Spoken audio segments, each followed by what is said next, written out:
Have you ever wondered why certain Bible stories seem incomplete? Why some characters disappear from the accounts as if they had never existed?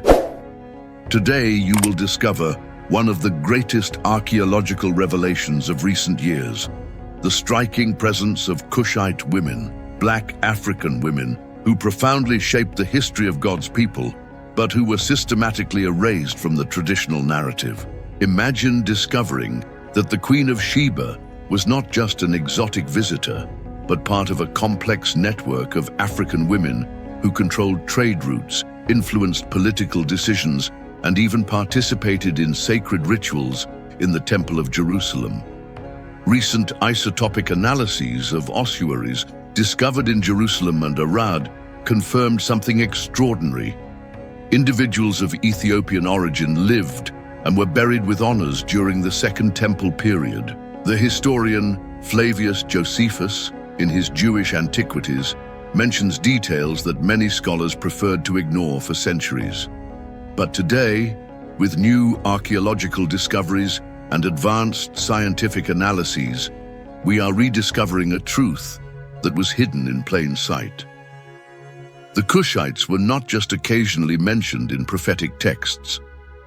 They were protagonists of a story that needs to be told. What if I tell you that you can find evidence of this African presence even in the architecture of ancient Jerusalem? That there are simple methods to identify artistic and cultural influences that were deliberately obscured? If you want to understand how this discovery can completely transform your understanding of the Bible, leave your like now and subscribe to the channel, because you are about to embark on a journey that will shake everything you thought you knew about biblical history. Let's start with the most enigmatic figure of all, the Queen of Sheba. Most people make a fundamental mistake when imagining this historic encounter with King Solomon. They reduce the queen to a romanticized legend without recognizing her true Kushite African origin. But there is a hidden flaw in the canonical account that most scholars prefer to ignore. The biblical text mentions that she came from the ends of the earth with an impressive caravan, loaded with spices, gold, and precious stones. But what traditional accounts omit are the logistical details of this epic journey. How did an African woman manage to organize such an expedition? Who were her advisors? How did she know so much about Israelite laws and wisdom? The Dead Sea Scrolls reveal fascinating clues. Recently translated fragments mention the Queen of the South not as a casual visitor, but as someone who maintained regular correspondence with Solomon's court. This suggests a diplomatic and commercial relationship much more complex than we imagined. There is even a simple test you can apply to recognize African influence in Jerusalem's architecture.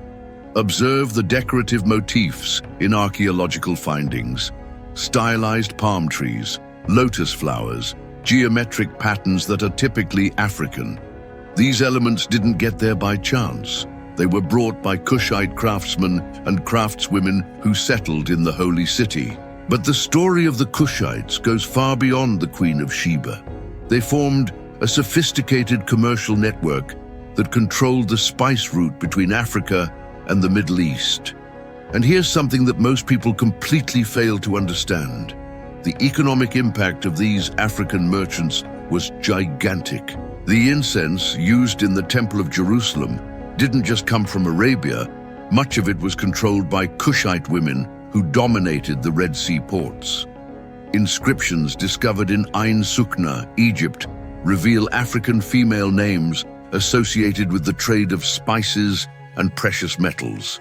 These women were not just intermediaries, they were the true controllers of the market. Do you want to map these ancient routes? There is a three-step method that combines accounts from the Byzantine historian Procopius with modern topography. First, identify the ports mentioned in ancient texts. Second, trace the land routes that connected these ports to Jerusalem markets.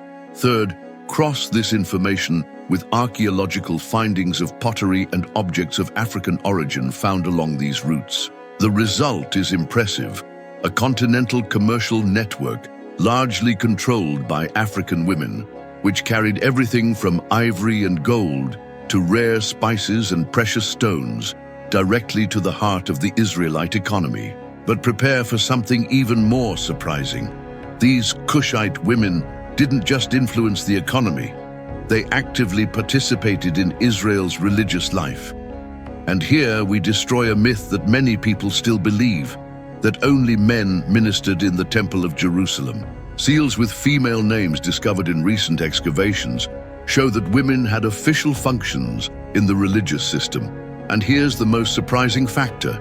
Many of these seals contain names typically Ethiopian or Nubian, fragments of amulets with Hebrew inscriptions, but produced with typically African artisanal techniques, were found at archaeological sites throughout Judea.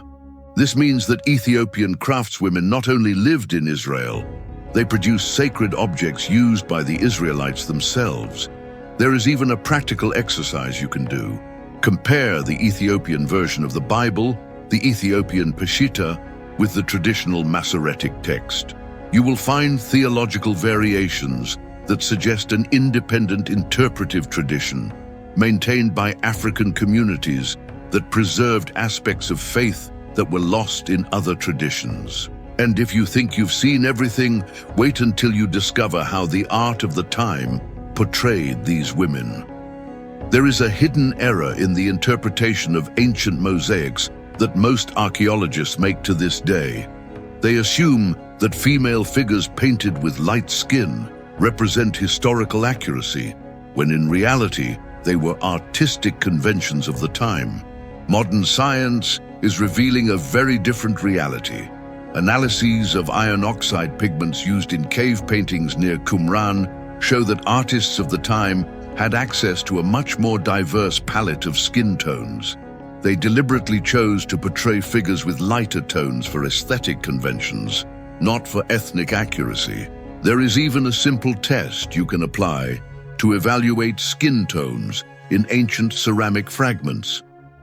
Using reflectance techniques, you can determine if the original pigments were altered by time or if they represent intentional artistic choices.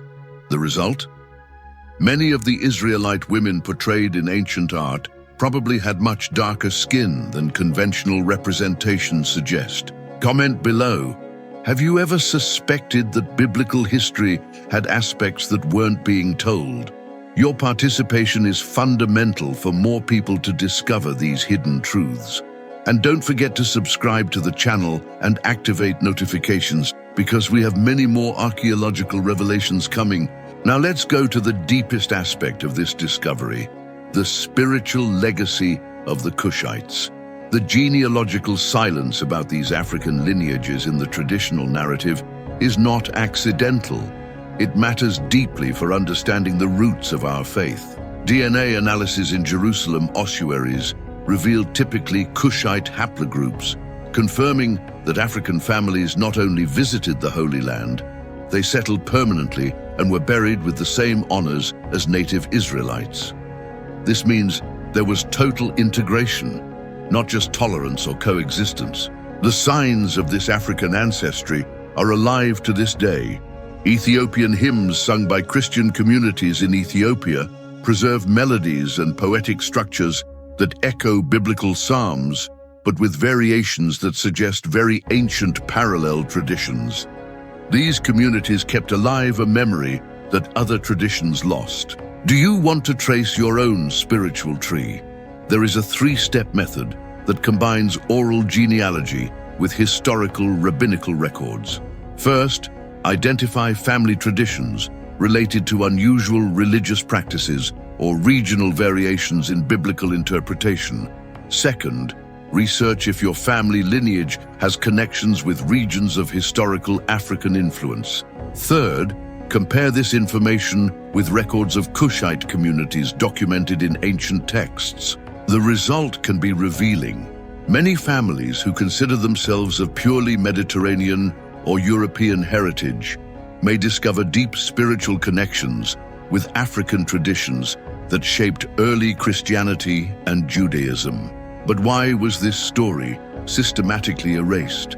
The answer lies in the power politics that shaped religious narrative over the centuries, recognizing the central role of African women in the formation of biblical faith challenges, authority structures that preferred a more palatable version of sacred history.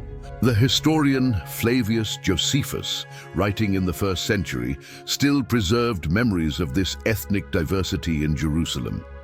He describes the city as a cosmopolitan center where all nations gathered to worship the God of Israel.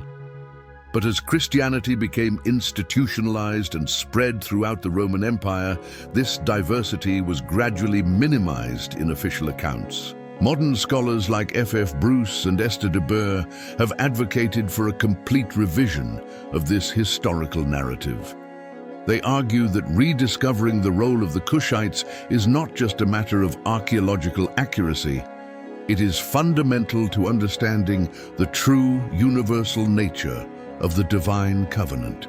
The evidence is overwhelming, from isotopic analyses that confirm African origins in ancient Jerusalem cemeteries to pottery fragments with clearly Nubian artistic influences. Science is validating what the biblical texts always suggested, that God's plan included all nations from the beginning. And here is the deepest revelation. These Kushite women were not exceptions or historical curiosities. They were an integral part of the social, economic, and spiritual fabric of ancient Israel. They controlled vital trade routes, participated in religious rituals, produced sacred art, and created lineages that influenced generations. The Queen of Sheba didn't just come to test Solomon's wisdom. She represented a tradition of African female leadership that was already established and respected in the ancient world. Her successors continued this tradition for centuries, maintaining connections between Africa and the Holy Land that transcended politics and commerce. This changes everything about how we understand biblical passages that mention Ethiopians or Kushites. They were not vague references to distant peoples. They were specific recognitions of integrated African communities that played crucial roles in Israelite society. The prophet Jeremiah asks rhetorically, can the Ethiopian change his skin? But the context of this question gains new meaning when we understand that Ethiopians lived as neighbors and partners of the Israelites. The question was not about impossibility, it was about identity and acceptance. Leave your like if you are impressed with these revelations, and share this video with friends who need to know this hidden history. Each share helps more people discover the truth about their spiritual roots. Ezekiel prophesies about nations that will come to worship in Jerusalem, explicitly including Kush, ancient Ethiopia. But this was not a distant future event. It was a present reality that the prophet recognized and celebrated. The Kushites were already there, already participating, already contributing to Israel's spiritual and material wealth.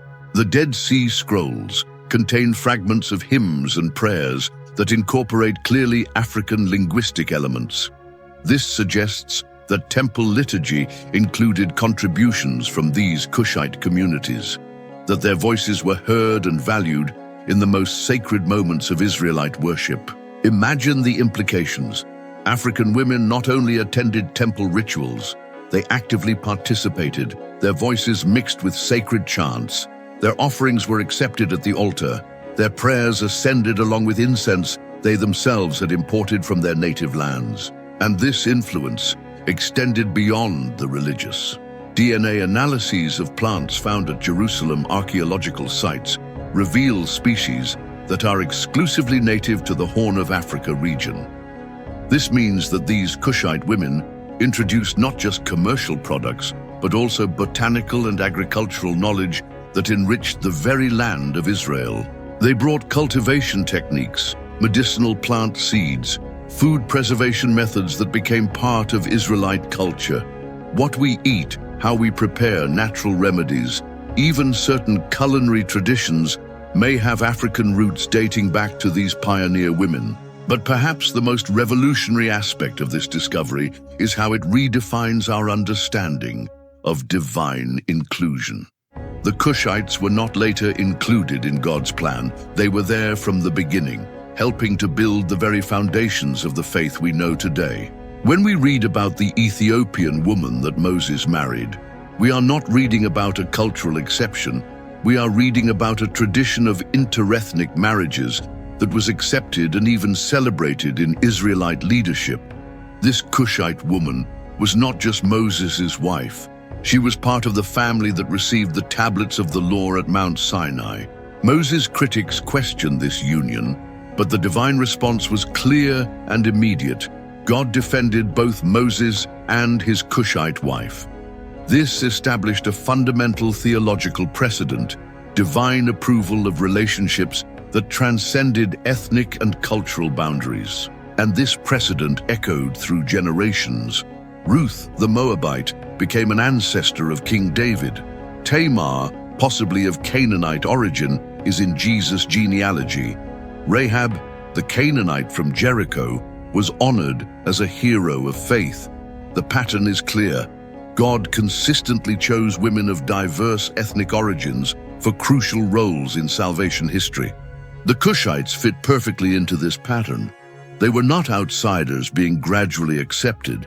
They were insiders from the beginning, contributing to the multicultural identity that always characterized God's people.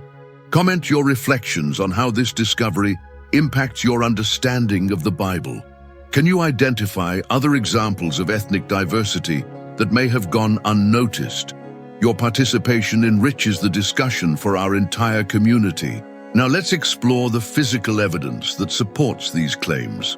Recent excavations at Tel Arad, an Israelite fortress from the First Temple period, revealed ostraca, pottery fragments with inscriptions that mention typically Kushite names among the soldiers and officers stationed there.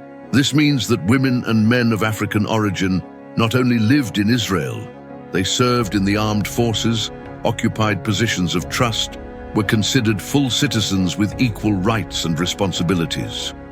The integration was complete, not superficial. Metallurgical analyses of objects found at these sites show foundry techniques that are characteristic of the Nubian region. Kushite craftsmen not only imported precious metals, they established workshops in Israelite territory, taught their techniques to locals, created a fusion of technological traditions that benefited the entire society. Jewelry found in tombs of Israelite women from the monarchical period incorporates designs that are unmistakably African.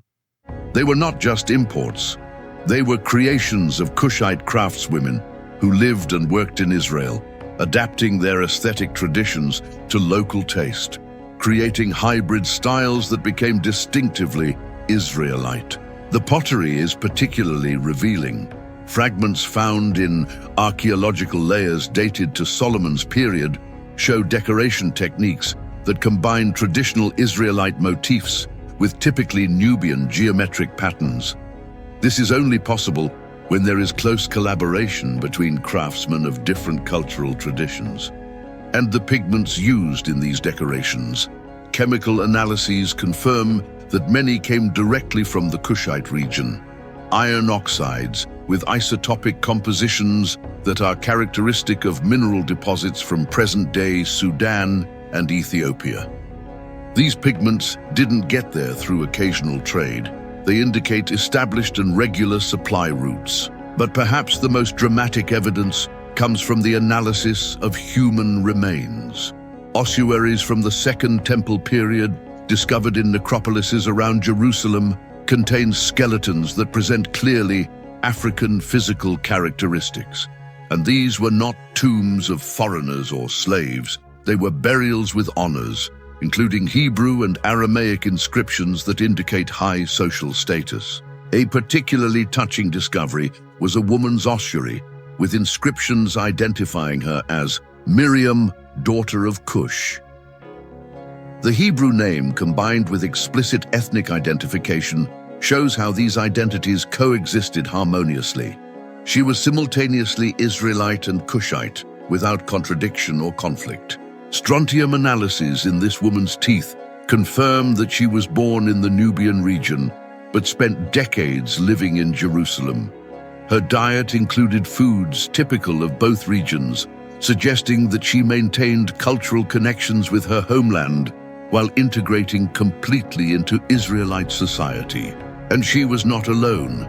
Dozens of similar ossuaries have been discovered, each telling the story of individuals who represented this cultural bridge between Africa and Israel. Men and women who brought their traditions, learned new languages, adopted new religious practices, but never lost their original identities. The inscriptions on these ossuaries are particularly revealing.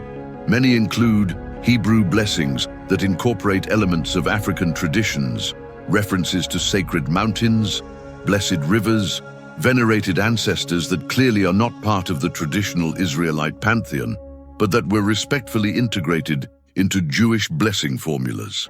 This suggests a level of tolerance and religious syncretism that challenges many assumptions about the doctrinal rigidity of ancient Judaism. The Kushites were not forced to completely abandon their traditions. They found ways to harmonize their ancestral heritages with their new Israelite faith. If you are enjoying these archaeological revelations, leave your like and subscribe to the channel. We have many more fascinating discoveries coming, and you won't want to miss any. Activate notifications to be the first to know when new videos are available. And here we arrive at one of the most sensational discoveries, evidence that Kushite women participated in dedication ceremonies at the Temple of Jerusalem. Incense burner fragments found in Temple Mount excavations present residues of spices that are exclusive to the Kushite region. Not just common incense, but specific mixtures that were used in traditional African rituals. This indicates that these women not only supplied materials for worship, they actively participated, bringing their own liturgical traditions that were incorporated into temple rituals. Imagine the impact. African voices chanting sacred songs in the courtyards of Solomon's temple, aromas of Kushite spices mixing with traditional incense, African musical instruments accompanying Davidic psalms. Acoustic analyses of chambers discovered under the Temple Mount reveal that the architecture was designed to amplify not just deep male voices, but also higher vocal registers typical of African female singing traditions. The temple architects specifically considered the musical characteristics of these Kushite communities when designing the sacred spaces. And the influence went beyond the musical. Sacred ointment recipes found in papyri discovered in caves near Qumran include ingredients that were only known through trade routes controlled by the Kushites: rare seed oils, specific tree bark extracts, aromatic resins that came directly from the Horn of Africa. These recipes were not guarded trade secrets. They were shared knowledge that became part of Israelite tradition. Kushite women taught Israelite women how to prepare these ointments, how to apply them in purification rituals, how to preserve them for prolonged use. It was a true transfer of knowledge between cultures. But perhaps the deepest aspect of this integration is revealed through text analysis. Kushite scribes left their mark on biblical manuscripts. Orthographic variations in some of the oldest Hebrew fragments discovered show influences from Nubian writing systems. They were not errors, they were conscious adaptations that facilitated reading for bilingual communities.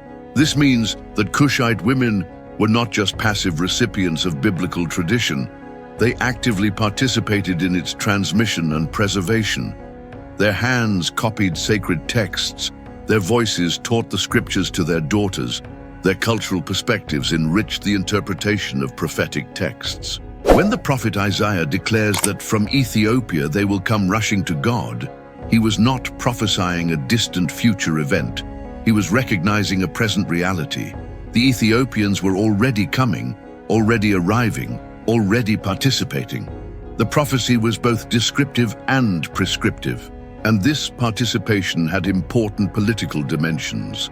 Diplomatic correspondences discovered in the Tel El Amarna archive mention Kushite princesses who mediated conflicts between kingdoms, who guaranteed commercial treaties, who served as cultural ambassadors between civilizations. These women were not just consorts or concubines of foreign kings. They were political agents with real power, capable of influencing decisions that affected the fate of nations. When the Queen of Sheba visited Solomon, she was following an established tradition of African female diplomacy that already had centuries of history. The gifts she brought were not just demonstrations of wealth. They were carefully chosen political symbols. Each spice, each precious stone, each piece of gold carried diplomatic messages that both Solomon and his court understood perfectly. It was a language of power that transcended words. And this language was preserved in oral traditions that still exist today.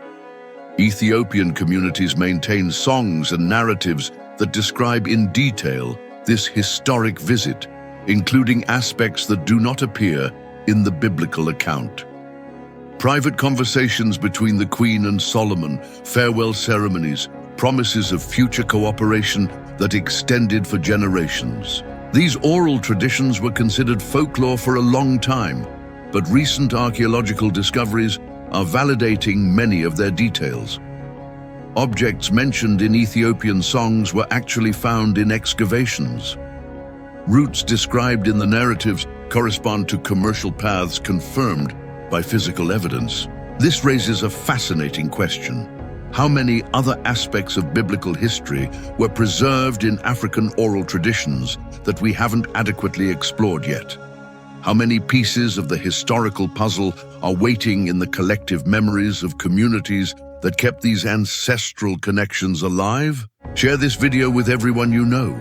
These discoveries need to reach as many people as possible. Each share helps us continue researching and bringing more revelations about our hidden biblical heritage. The answer is beginning to emerge through collaboration projects between archaeologists and cultural anthropologists. Recent expeditions to northern Ethiopia, guided by local elders who preserved millennial oral traditions, discovered archaeological sites that correspond exactly to places mentioned in these traditional narratives. At one of these sites, locally called Place of the Queen, remains of a palatial structure were found with architectural characteristics that echo elements of Solomon's temple. Columns with similar proportions, chambers with specific astronomical orientations, drainage systems that follow advanced hydraulic principles. Even more intriguing, pottery fragments found at this location present decorative motifs that are identical to pieces discovered in Jerusalem dated to the Solomonic period. This suggests not just contact, but systematic cultural exchange between these centers of power. Carbon-14 analyses confirm that the Ethiopian site was occupied exactly during Solomon's reign period. These are not coincidences. They are evidence of a network of relationships that extended for thousands of kilometers, connecting African palaces to Jerusalem halls through lasting personal and political alliances. And these alliances had deep spiritual dimensions. Inscriptions discovered at the Ethiopian site include references to the God of Israel in scripts that predate the arrival of Christianity to the region by centuries. This indicates that knowledge of Israelite religion reached Ethiopia through these political and commercial connections long before official Christian missions. The Kushites were not just interested in trade or diplomacy. They were genuinely attracted to Israelite faith. Perhaps because they recognized in it elements that resonated with their own spiritual traditions. Perhaps because they saw in Israelite monotheism a natural evolution of their own religious searches. This spiritual attraction explains why so many Kushite women were willing to leave their native lands and settle permanently in Israel. They were not refugees or war victims. They were spiritual pioneers, truth seekers who found in the God of Israel something that their ancestral traditions had prepared their hearts to recognize. And they brought this spiritual preparation with them. African traditions of sacred hospitality, concepts of ritual purity, practices of fasting and prayer that harmonized naturally with Israelite customs. It was not forced assimilation, It was organic synthesis between compatible spiritual traditions. This becomes evident in the Psalms. Several compositions attributed to David incorporate images and metaphors that are clearly African. References to animals that didn't exist in Palestine, climatic phenomena typical of tropical regions, geological formations characteristic of the African Rift Valley. How did these images reach the Psalms? The most plausible explanation is that Kushite women in David's court contributed with their poetic perspectives, their visual memories, their traditions of song and narrative that enriched Israelite lyrical expression. Psalm 68 explicitly declares, "Ethiopia will stretch out her hands to God." But when it was written, this was already happening. Ethiopian hands were already stretching out in prayer in the temple courtyards, already offering incense at sacred altars, already rising in praise along with Israelite voices. The prophecy was both recognition and hope, recognition of a present reality and hope that this participation would continue and expand. And it continued. Even after the exiles and deportations, even through conquests and political changes, the connections between Africa and Israel remained alive. Jewish communities in Ethiopia, Sudan, Egypt maintained these traditions for more than 2,000 years. They preserved not just religious practices, but also historical memories, family genealogies, cultural narratives that connect their modern identities directly to biblical Kushites. And now, through molecular archaeology, we can confirm these connections. DNA analyses of African Jewish communities reveal genetic markers that correspond to ancient Levantine populations, confirming that at least part of their ancestries really dates back to the biblical period. This doesn't mean that all these communities descend directly from biblical Kushites. Migrations and miscegenation over millennia created complex genetic patterns. But it means that the connections between Africa and Israel have verifiable historical roots that go far beyond legends or oral traditions. And these roots continue producing fruits to this day. When Israeli archaeologists excavate ancient sites and find evidence of African presence, they are not discovering historical anomalies. They are rediscovering a fundamental aspect of Israelite identity that was obscured by centuries of biased interpretations. When Ethiopian communities practice rituals that echo temple ceremonies in Jerusalem, they are not imitating foreign traditions. They are preserving aspects of their own ancestral heritage that others lost. When they sing hymns in ancient languages that incorporate archaic Hebrew words, they maintain alive a collective memory that transcends geographical and temporal boundaries. But perhaps the most revolutionary aspect of this rediscovery is how it transforms our understanding of the universality of the biblical message. The Kushites were not included later in the divine plan. They were present from the formative moments of sacred history, helping to shape the very traditions we consider fundamental. When we read about the construction of Solomon's temple, we should imagine not just Israelite workers, but also Kushite craftsmen contributing their specialized skills. When we think of the choirs that sang in the sacred courtyards, we should include African voices harmonizing with Israelite melodies. When we visualize the multitudes that gathered for the great festivities, we should see faces of all shades, representing all nations that God called to worship him. This doesn't diminish the specificity of Israelite election. Actually, it enriches it. It shows that from the beginning, Israel's particularity was destined to become universality. The choice of a specific people always had, as its objective, the blessing of all peoples. And the Kushites were among the first to respond to this universal call. Their individual stories are fascinating, but their collective meaning is transformative. Each Kushite woman who chose to leave her homeland to follow the God of Israel represents a victory of faith over culture, of spiritual truth over social convenience, of divine calling over human expectations. And they paid prices for these choices.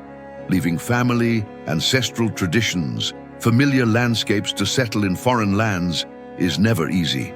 But they did it because they recognized something in Israel that their own spiritual searches had prepared them to find.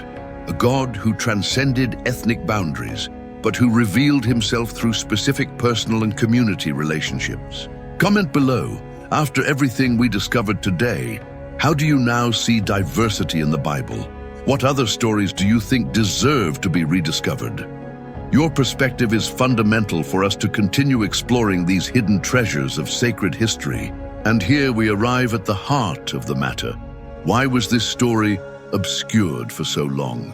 The evidence was always there, in biblical texts, in archaeological discoveries, in preserved oral traditions. The problem was not lack of evidence, but lack of willingness to recognize what the evidence clearly indicated.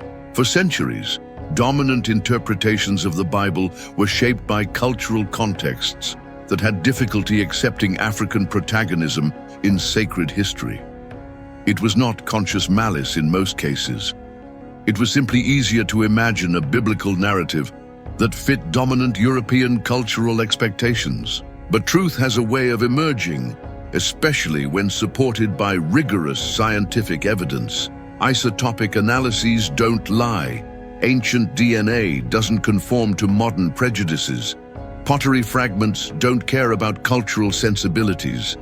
They simply reveal what really happened, forcing us to confront our assumptions and revise our narratives. And the revision is happening rapidly. Universities around the world are redesigning their biblical studies curricula to include these discoveries. Museums are reorganizing their exhibitions to reflect the real ethnic diversity of the biblical world. Seminaries are training a new generation of scholars who see this diversity not as distraction, but as evidence of the richness of divine revelation. But the most important change is happening in faith communities. When ordinary people discover that the Bible was always more diverse, more inclusive, more universal than they imagined, this transforms not just their historical understanding, but their present spiritual experience. African children who grow up hearing these stories develop a sense of belonging to the biblical narrative that goes beyond identification by osmosis. They recognize their own ancestors as active participants in the formation of the faith they profess. This is not just cultural empowerment, it is theological restoration, and this extends to all ethnicities.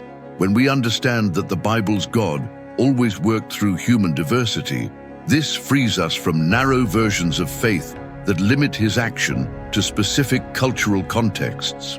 If God used Kushite women in the biblical period, he can use anyone from any origin at any time. This is perhaps the deepest lesson of biblical Kushites. They demonstrate that divine inclusion is not modern concession, but eternal principle. They prove that the universality of grace is not late development, but original characteristic of the divine plan. And they inspire us to seek our own version of this pioneering courage. Just as they left the familiar to follow the truth they recognized, we are called to leave our own comfort zones, intellectual, cultural, spiritual, to embrace more complete and accurate versions of the faith we profess. This means questioning assumptions we never examined. It means being willing to modify interpretations that are based more on cultural tradition than on textual or historical evidence. It means celebrating diversity as a reflection of divine creativity, not as a threat to doctrinal purity. The Kushites teach us that God was always more creative, more inclusive, more surprising than our theological categories can completely capture. They show us that the Bible is even richer, more relevant, more universal than we already imagined. And perhaps most important of all, they remind us that our own faith journey fits into a much larger, older, more diverse story than any specific cultural tradition can contain. We are part of a narrative that includes African queens and Israelite prophets, Nubian craftswomen and Jewish kings, Ethiopian merchants and Levitical priests. Our voices join a chorus that echoes through millennia, including vocal registers we never suspected existed. Our prayers ascend, along with incense that was imported by trade routes we never knew existed. Our faith connects to traditions that were preserved in places we never thought to look. If you want to continue discovering these hidden treasures of biblical history, subscribe to the channel right now and activate the bell. We have many more revelations coming, and you won't want to miss any. Each new archaeological discovery, each translated ancient manuscript, each scientific analysis brings us closer to the complete truth about our spiritual roots. And this search for truth is not just academic exercise, it is spiritual journey. Each aspect of biblical history we rediscover helps us understand better not just what happened in the past, but what God is doing in the present. If he used Kushites in the ancient world, how might he be using cultural diversity today to advance his purposes? If African women contributed to the construction of Solomon's temple, what contemporary contributions might we be neglecting because of our own cultural prejudices? If Ethiopian craftswomen created sacred objects used in Israel's holiest rituals, what modern talents and perspectives might we be wasting by not recognizing their divine origin? The Kushites challenge us to expand our vision, not just of the past, but of the present and future. They show us that God's kingdom was always more colorful, more musical, more artistically rich than our limited experiences allowed us to imagine. And this gives us hope for the future. If ethnic and cultural diversity was an integral part of the divine plan from the beginning, then we can trust that God will continue working through this diversity to accomplish purposes that transcend our current understandings. The next archaeological discoveries will probably reveal even more aspects of this rich biblical diversity.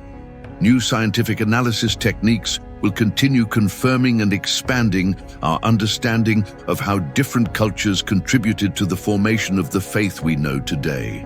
But we don't need to wait for new discoveries to start applying what we've already learned. We can start now reading the Bible with eyes more open to its ethnic diversity. We can look for signs of multiple cultural influences that we might have missed in previous readings. We can celebrate biblical characters of diverse origins not as interesting exceptions, but as normal examples of the way God always worked. We can search in our own communities for modern equivalents of these cultural bridges that enriched ancient Israelite faith. And we can transmit these discoveries to the next generations, ensuring they grow up with a more complete and accurate understanding of their spiritual heritage. Children who learn from early on that the Bible always included people who looked like them, who spoke languages like theirs, who brought cultural traditions similar to theirs, develop a sense of belonging that strengthens their faith for life. Biblical Kushites are not just interesting historical characters. They are our spiritual ancestors, pioneers who opened paths we are still walking today. Their stories are not just lessons about the past. They are prophecies about the future, visions of a kingdom where all nations, tribes, languages, and peoples will gather in unified worship. And we are part of this historical continuity. Our generation has the privilege of rediscovering truths that were obscured, of restoring narratives that were fragmented, of celebrating diversity that was minimized. But we also have the responsibility to transmit these rediscoveries in ways that strengthen, not divide, the faith community. The Kushites show us how this is possible. They integrated their distinctive cultural traditions with their new Israelite faith without losing either one. They contributed their unique perspectives without compromising the theological integrity of the revelation they had embraced. They became completely Israelite without ceasing to be authentically African. This is the model we need for our own time: integration that celebrates diversity without sacrificing unity, inclusion that enriches tradition without diluting truth, openness that embraces difference without compromising essence. And the story of the Kushites gives us confidence that this is possible because it has been done before. If African women managed to find their place in the Israelite narrative 3,000 years ago, we can find ways to honor cultural diversity while remaining faithful to fundamental biblical principles. Their voices still echo through the centuries, calling us to a richer, more inclusive, more historically accurate version of the faith we profess. They invite us to leave our own conceptual homelands, to explore spiritual territories that are simultaneously ancient and new, familiar and surprising. And as we respond to this invitation, we discover that we are not losing anything essential. We are gaining aspects of biblical truth we never knew existed. We are not diluting our faith, we are enriching our understanding. We are not abandoning sacred traditions, we are rediscovering even more sacred traditions that were forgotten. Leave your comments about how these discoveries impact you personally. How does this new understanding of biblical diversity change your perspective on faith, on community, on divine purpose in history? Share your reflections because they enrich our collective journey of rediscovery. The Kushites left us a legacy that goes far beyond archaeological objects or historical records. They left us an example of spiritual courage, of cultural pioneering, of faith that transcends boundaries. They showed us that it is possible to honor our ancestral heritage while embracing truths that transform us. And they prepared the way for our own journey of rediscovery. Each archaeological excavation that reveals more evidence of their presence, each ancient manuscript that confirms their contributions, each scientific analysis that validates their stories, brings us closer to a complete understanding of our spiritual heritage. But rediscovery doesn't end with historical knowledge. It must result in personal and community transformation. The Kushites didn't study about diversity and inclusion, they lived them. They didn't debate about theological multiculturalism, they practiced it. And they challenge us to do the same, to move our expanded understanding of biblical history from the realm of ideas to the realm of practice, from theory to life, from knowledge to experience. This means looking in our own communities for modern equivalents of biblical Kushites, people of diverse cultural origins who bring unique perspectives, distinctive talents, enriching traditions that can contribute to our collective expression of faith. It means questioning structures and practices that may inadvertently exclude voices that God wants to include. It means creating spaces where different cultural traditions can express themselves authentically within the context of shared biblical commitment. It means recognizing that cultural uniformity is not synonymous with spiritual unity, that ethnic diversity can be an expression of divine creativity, that superficial differences can coexist with deep fundamental commitments. The Kushites lived these truths 3 millennia before we articulated these ideas. They didn't need theory, they had experience. They didn't need sociological studies, they had real relationships. They didn't need inclusion policies. They had transformed hearts that recognized truth when they found it. And this is perhaps the most important lesson they left us. The genuine transformation happens at the level of the individual heart, not through institutional decrees or external cultural pressures. Each Kushite woman who chose to follow the God of Israel made that choice as an individual, based on personal conviction, motivated by authentic spiritual experience. Their collective decisions transformed Israel's cultural landscape, but these transformations began with personal choices, individual conversions, private commitments that eventually became public. This gives us hope and direction for our own time. Lasting cultural change doesn't start with organized campaigns or coordinated movements. It starts with individuals who, like the ancient Kushites, recognize truth when they find it and have the courage to follow it, regardless of social or cultural costs. And this makes us accountable.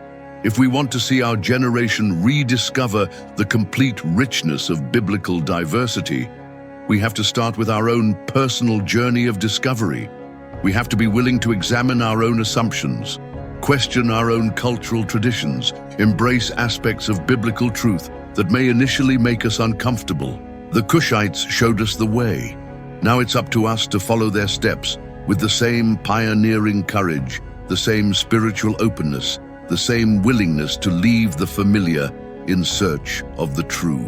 And as we make this journey, we discover that we are not alone. We are following footprints that were left by courageous women thousands of years ago, joining a narrative that is much larger than our individual experiences, participating in a divine purpose that transcends our own limited lives. Biblical Kushites live today not just in the artifacts they left behind, but in the inspiration they continue providing for all who choose to follow truth wherever it leads. Embrace diversity as a reflection of divine creativity and build cultural bridges that enrich the collective expression of the faith we all share. Their story didn't end with their deaths. It continues in every person who has the courage to transcend cultural boundaries in search of spiritual truth, in every community that celebrates diversity as divine gift, in every generation that rediscovers aspects of biblical revelation that previous generations lost or neglected. We are the continuators of their story. Our generation has the privilege of rediscovering their contributions, but also the responsibility of continuing their legacy. And if we fulfill this responsibility with the same faithfulness they demonstrated, the next generations will look at us as examples of spiritual courage and cultural pioneering. Biblical Kushites call us to our own greatness.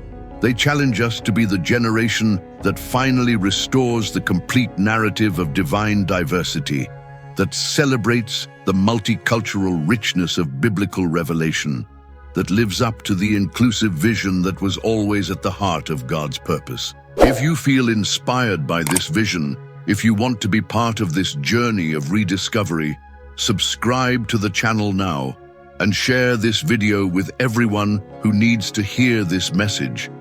Together, we can ensure that the voices of biblical Kushites are never again silenced, that their contributions are never again forgotten, that their legacy continues inspiring future generations to live with the same pioneering courage they demonstrated so many centuries ago. The story of Kushite women in the Bible is not just about the past, it's about our present and our future. It's about rediscovering who we are, where we came from, and where God is calling us. It's about embracing a richer, more complete, more historically accurate version of the faith we profess, and it's about recognizing that we are part of a much larger, older, more diverse, and more glorious narrative than we ever imagined. A narrative where courageous African women opened paths we are still walking, planted seeds that are still flowering, sang songs that still echo through the centuries. Their voices call us to our own journey of discovery. Are you ready to respond?